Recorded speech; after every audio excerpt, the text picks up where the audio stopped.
My name is Jeremy Crow, and we are doing a live stream tonight that is Ask Me Anything. So, I'm a Luciferian.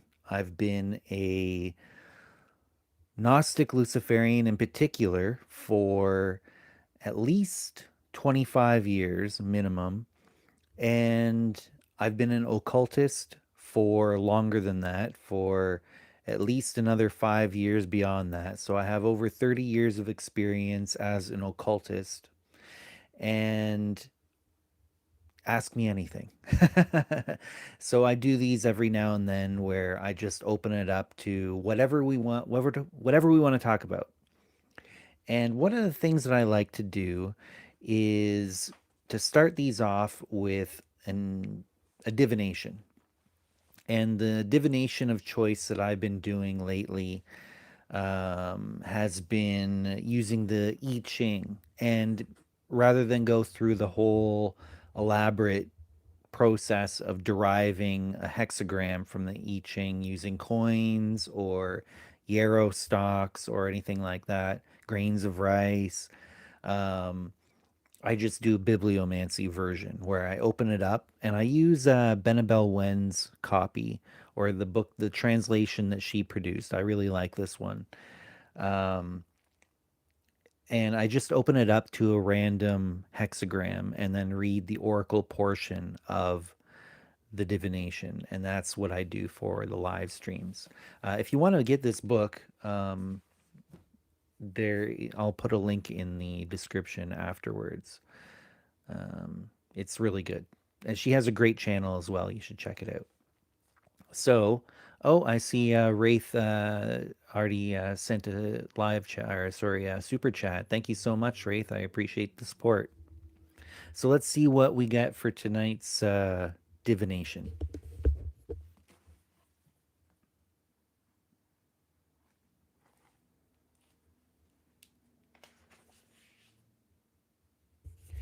All right, we got hexagram 49, revolution. Oh, interesting. Here, let me get my glasses for this.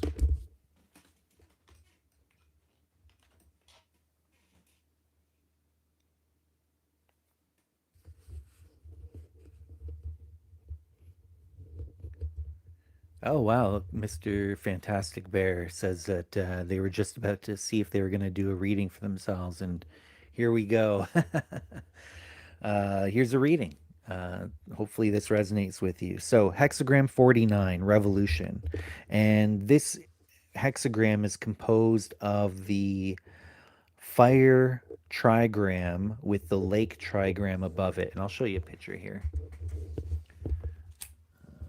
on this side here. That's the hexagram there, and these are the two trigrams that it's composed of. All right, let me read the oracle. The oracle states, revolution to rectify injustice begins with revolution of the heart. First, change inner misalignments before seeking a transformation of others. It is your responsibility to affirm that a call for change is for the better and not for a different form of the same. Thus, true change comes when you are aligned with heaven's will. When you seek, what you seek requires momentum. And to drum up that momentum, live and abide by higher principles.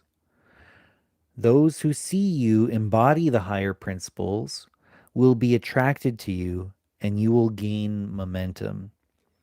Having the majority support is the authority you need for a just revolution. Very interesting. And that doesn't just apply on like a macro scale in terms of wherever you happen to be living, in terms of politics or whatever. It, take this on a personal level, on the microcosm. Apply this in your own personal life within the self. One of the things that I like to talk about is that each of us is composed of fragments, soul fragments that are loosely um, conglomerated, that are loosely tied together, that form what we think of as our identity, but that we often have inner conflicts and such. So take this as your inner community, the inner population of your soul fragments, and try and get, if you're trying to make a change within the self, then you need to recruit a majority of those soul fragments within the self to achieve that revolution of the self. And you need to abide by higher principles. That means that you have to have a sense of what your goals are, what is meaningful to you, what are your morals, even, and your ethics, and then you have to act with integrity in order to achieve that internal majority that allows you to achieve the revolution within, the revolution of the self, to make those um, monumental changes within yourself, an inner transformation, that sort of thing. So when you read that, if you just look at it on a surface level, you might think, oh, it's talking about, the situation around me. Well, take it internally, like apply it to the self on the microcosmic level, as above, so below, right? That's how you can take direct action on your own internal revolution to create a transformation within. Casey said pretty accurate. Mr. Fantastic Bear asked, what hexagram was that? That, I believe, was hexagram 49, a revolution, if I remember correctly. It was just a minute ago, but pretty sure that that's what it was. Teak is here. Welcome, Teak. I'm glad you could make it as well. My World 666 has a question. Um, what is Luciferianism or Satanism creation myth? Okay, well, that's a good question. And actually, it's two questions, because Luciferianism and Satanism are not the same thing. And we could get into that briefly. Um, it comes down to the root word for each of those. So the word Lucifer, which is the root of Luciferianism, obviously, the word Lucifer is a Latin word that literally means light bearer or bringer of light. And light has always, probably since before we had a word for it, has always been a symbol of knowledge and awareness. So bringing the light, being a light bearer, is like being a force of enlightenment.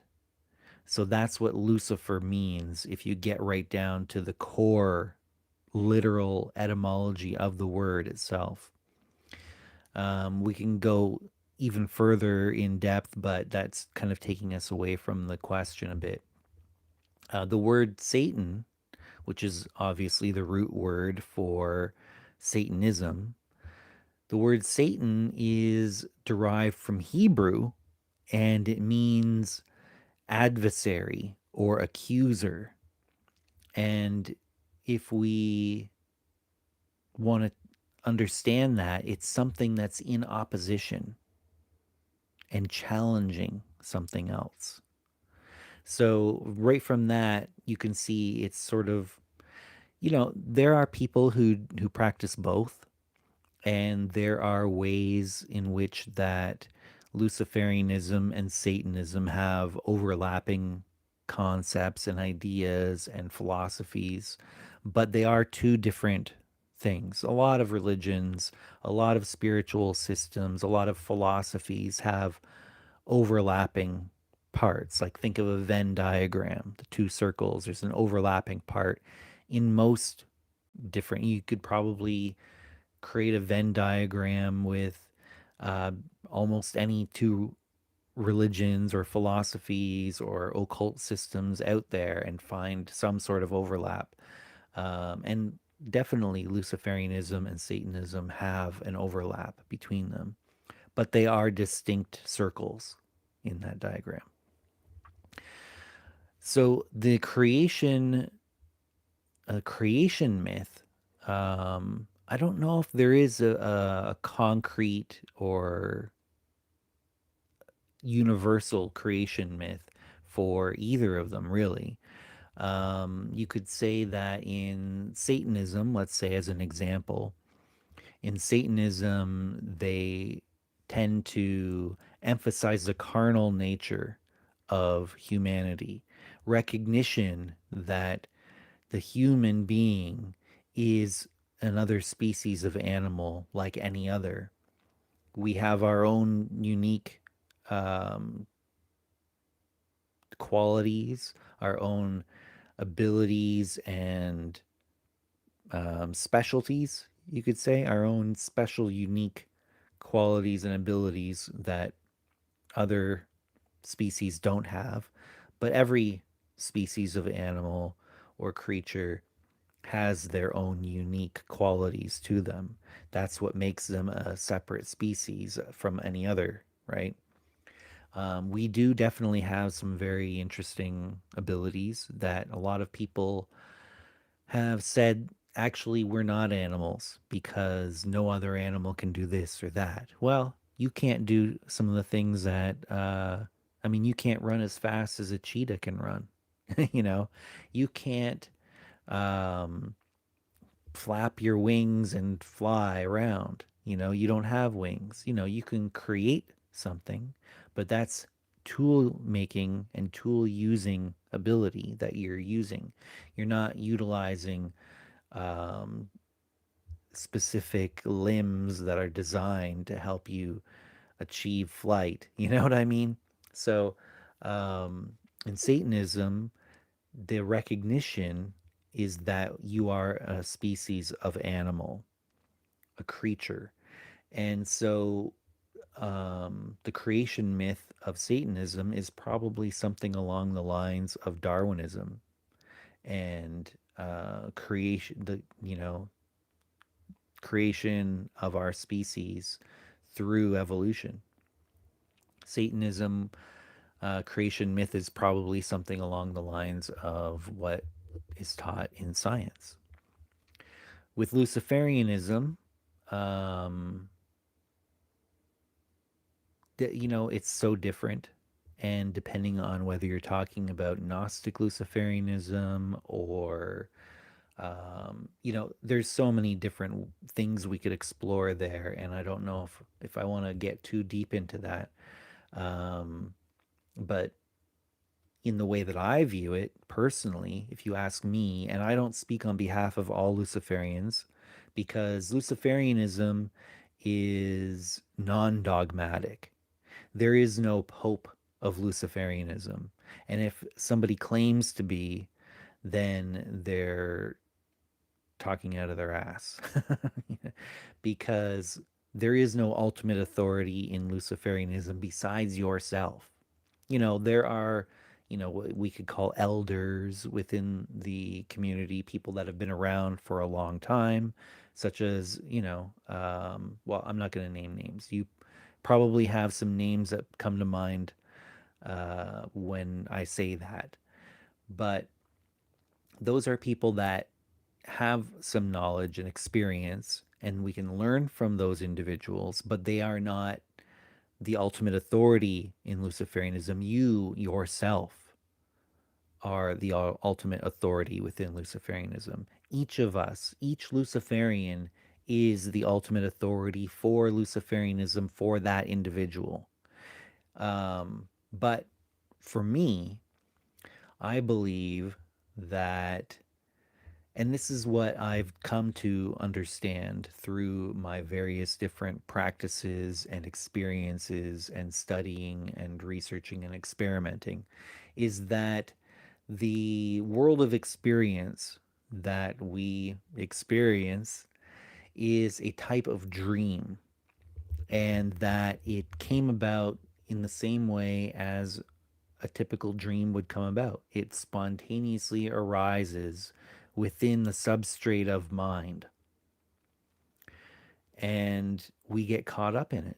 We identify with the point of view character, and we just accept the reality that's been presented with us. Although we can become lucid. And if you'll see, the root word for the word lucid is also the same root word as the word Lucifer.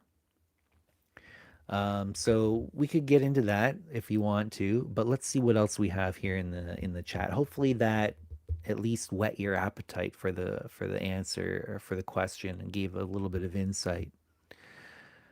Okay, let's see here. Casey said, "You can't change your outside surroundings until you change how you see the world." Yeah, like the Michael Jackson song, right? "Man in the Mirror." If you want to change the world, start with the the one that you're looking at when you look in the mirror. Um, Mr. Fantastic Bear said that that divination resonated with what's going on with them right now.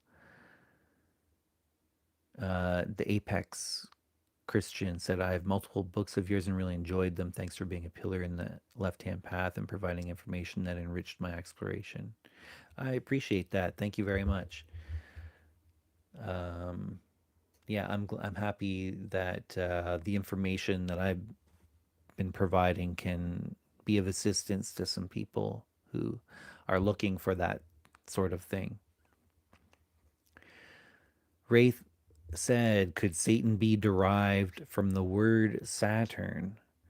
Well, Saturn is a Roman god, and it is Latin, a Latin word. And Satan is a Hebrew word. Um, and I don't think that they are, one is derived from the other. But it is interesting that there is that phonetic similarity between the two words. And there is some definite resonance there. Um, I think that it might be coincidental, but maybe not. Let's see here. The Apex Christian asked if there's any relation, that if I'm related to Anton LaVey in any way, biologically. No, not that I'm aware of, at least.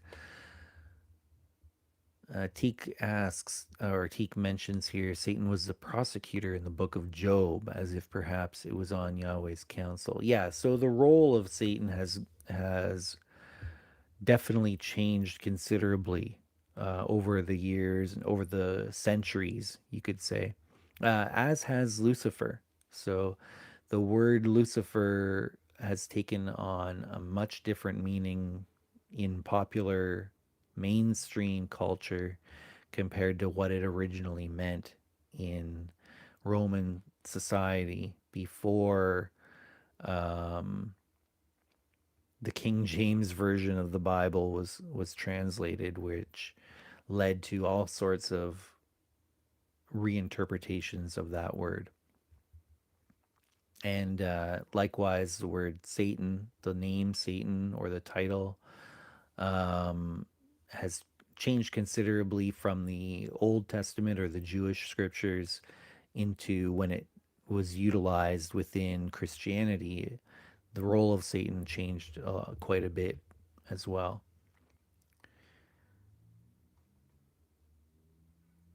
Um, okay, Casey said, "We are animals that have these qualities. We can just be more in our path."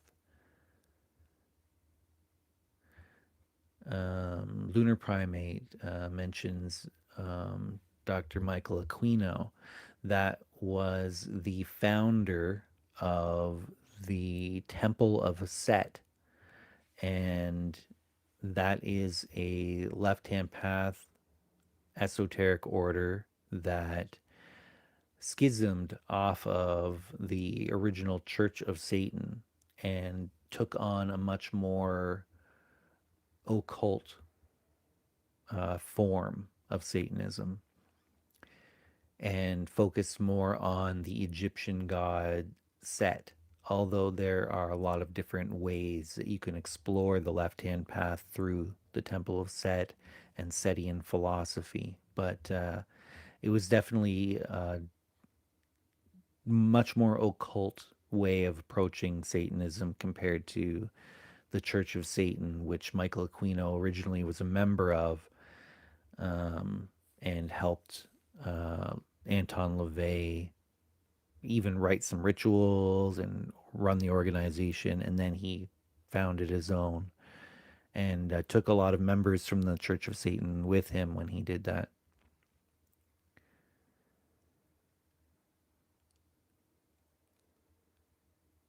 Okay, Mr. Fantastic Bear said the universe, great spirits, or whoever you look to often speaks to us through others when we need wisdom.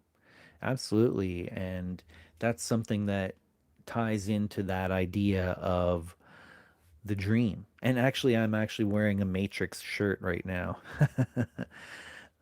So that idea of the simulation, the that this is a type of dream that we're experiencing when we are having the waking experience or when we're asleep and having the asleep dreaming experience, when we're having astral projection type experiences. These are all types of simulations. They are symbolic experiences that represent a certain realm of so called reality, you could say, a realm of experience, a certain bandwidth of experience, of the world of experience that we are rendering into a fully immersive, symbolic experience.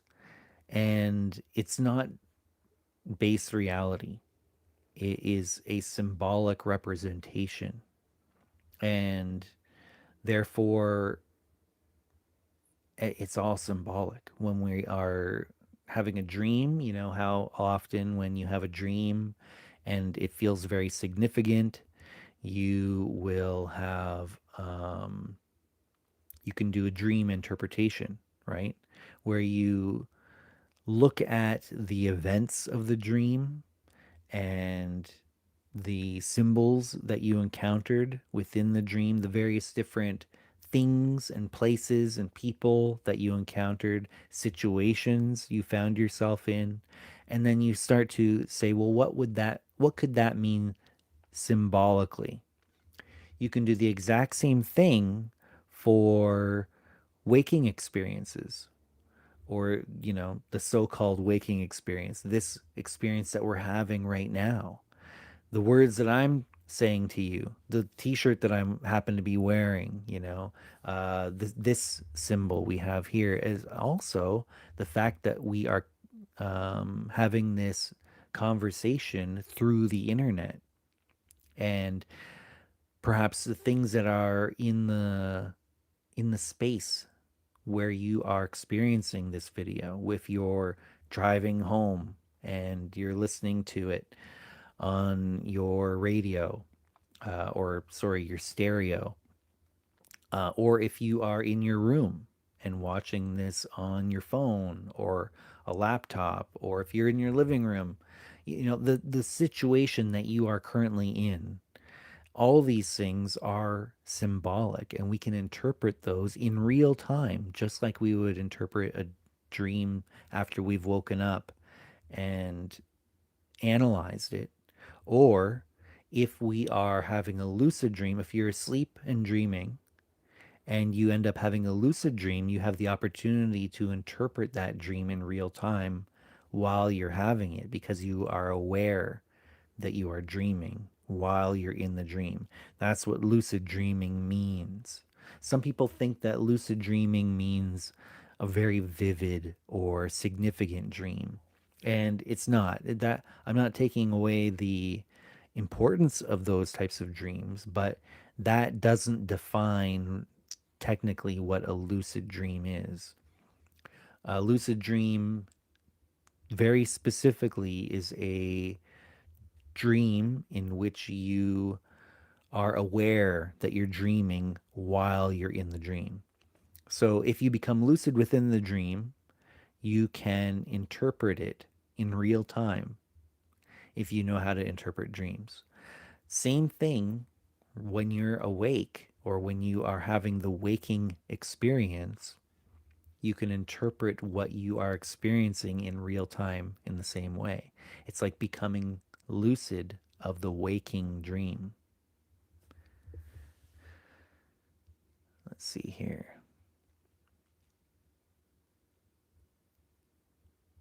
It's interesting, Rate said it's interesting how things become more diluted when it becomes mainstream.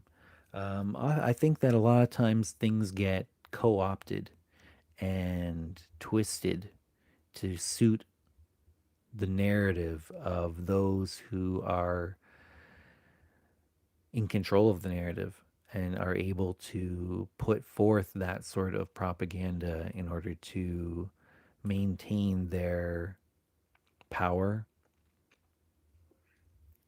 Teak said, last week my dreams were frustrating and unproductive, and this week I have been under the weather. I've had this happen before. Yeah, well, there are a lot of signs that we can pick up from our dreams, things that we may not be consciously aware of in the moment that are being shown to us through symbolic messages, you could say, or symbolic representations that we can tease out through analysis. And like I said, you can do that with your waking experience as well.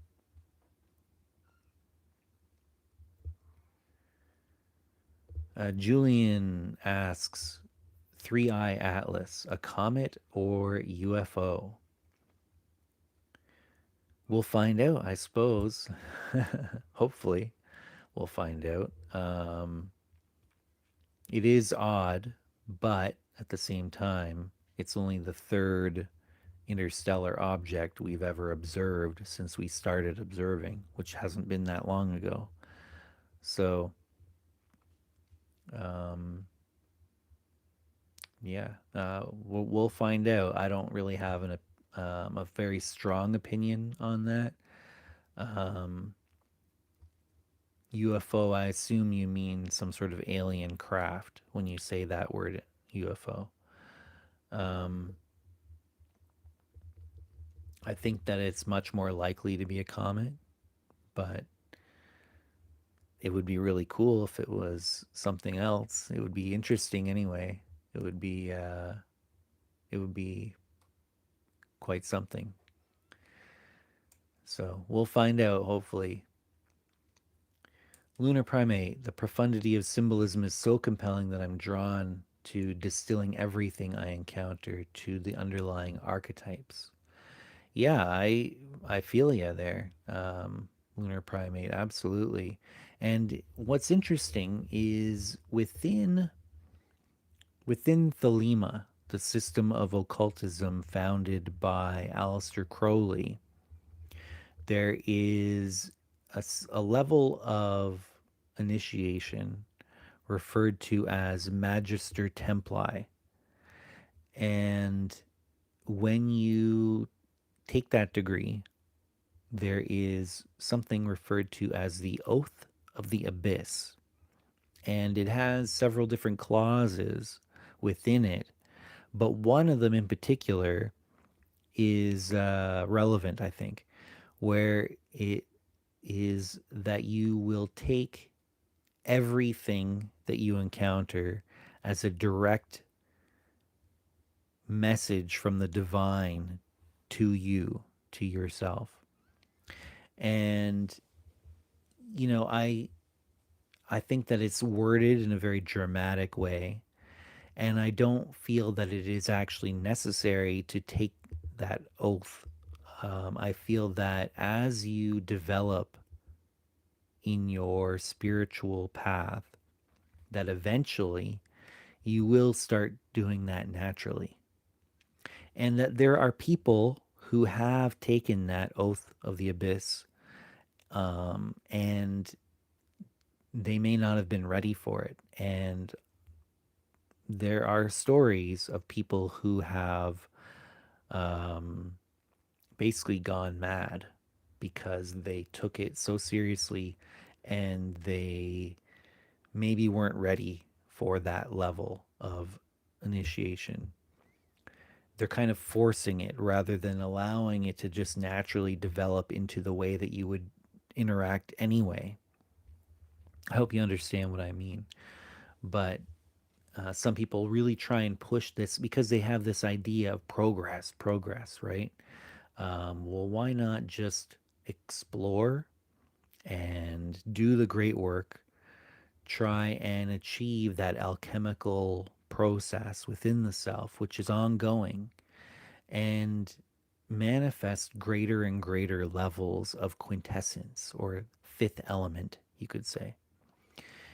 And eventually you will start to um, do what Lunar Primate was saying, that you find yourself just naturally reading the symbolism of the experiences that you're having.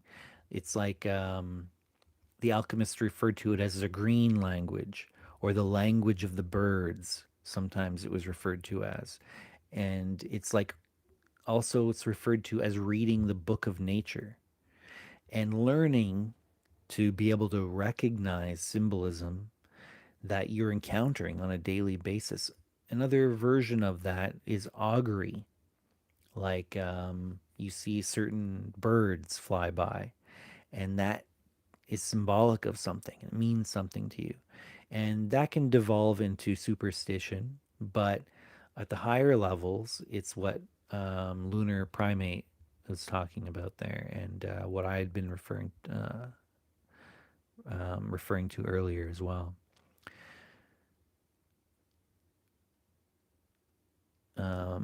Julian quoted Willy Wonka, said, "We are the music makers and we are the dreamer of dreams." I like that.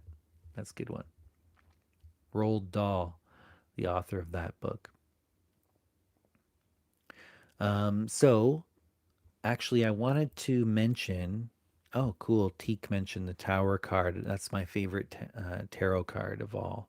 I've felt a very strong connection to that card ever since childhood. Before I even picked up tarot um, as a study, which I picked up about just over 30 years ago, and have really dedicated a lot of my practice to mastering the tarot.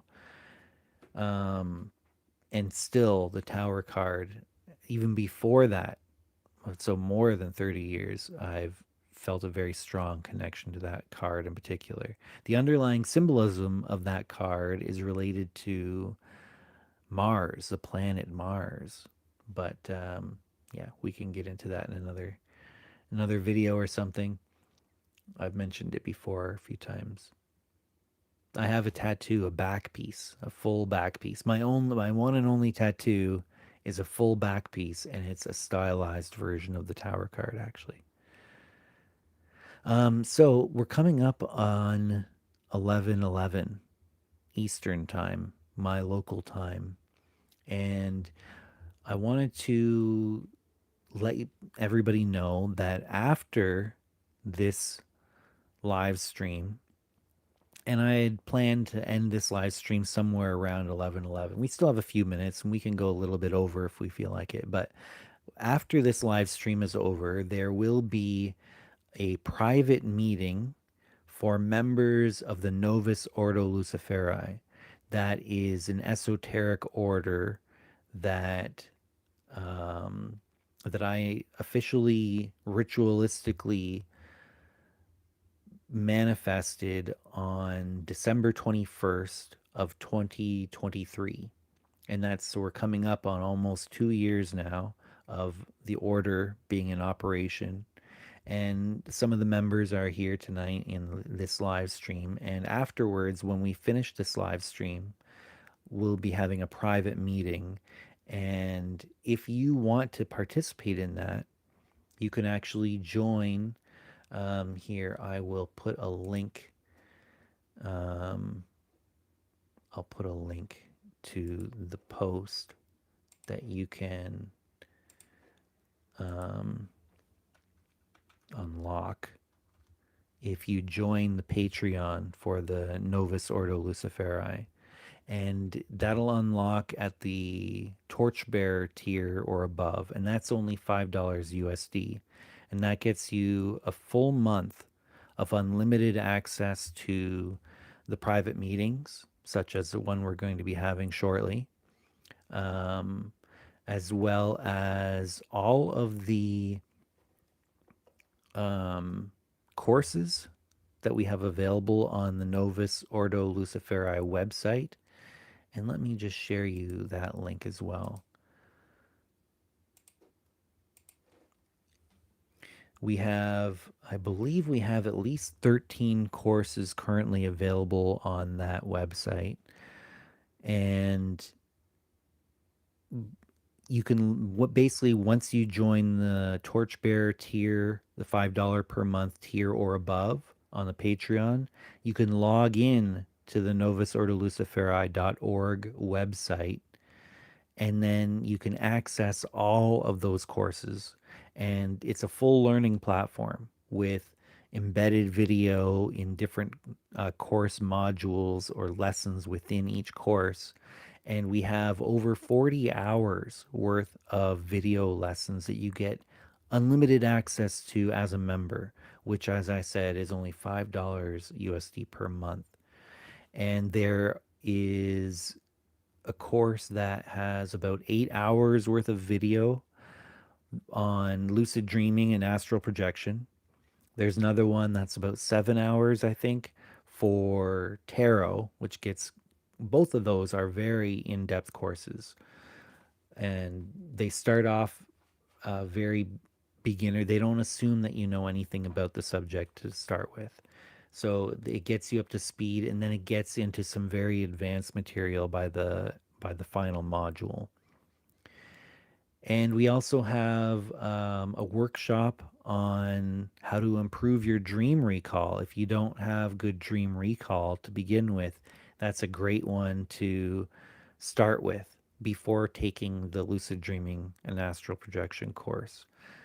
Wraith said it's 11:11 right now, which yes, it is. Thanks for pointing that out. So we're going to be wrapping this up in a minute, but in addition to all those courses, and as I said, there's over 40 hours of video at this point and growing. You get access to all of the private meetings, like what we're going to have in just a minute.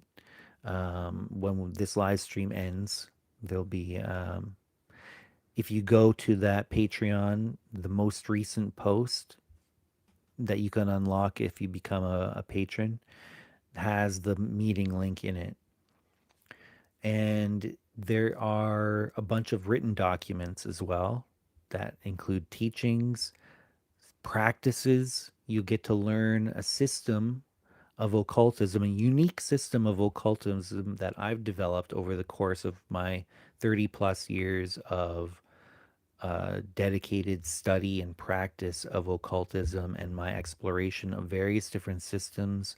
I've put together Luciferian, a uniquely Luciferian occult system that I call Luciferian alchemy. As a member, you get access to those teachings and practices so that you can learn that internally consistent occult system, and and any live courses that are being taught where those are recorded. Those are formal lessons that are taught live to members. They're recorded and then they get turned into courses that are then put on the novusordoluciferi.org website, which again can access as a member. So you don't have to attend them live necessarily. It's great if you can, but if you can't, then you can always take the course later on your own time when it gets added to the website. So hopefully some of you will decide to take your practice to the next level and participate in the Novus Ordo Luciferi with us. We have a global community, and we are also establishing local branches around the world as well. So hopefully, some of you will be inspired and will take that step and join us in uh, participating in the community with us. And yeah, we're once we finish this here, I'm gonna thank you everybody for hanging out with me tonight, for the great questions that you asked, and I'm gonna try and do this again much more often. I did have a medical issue where I ended up losing a bunch of blood. Some of you are aware of it, but it caused me to be very tired. And so I haven't been able to do as many live streams lately, but I'm feeling a lot better now. I've recovered considerably from that. And yeah, so until next time, everyone, stay lucid.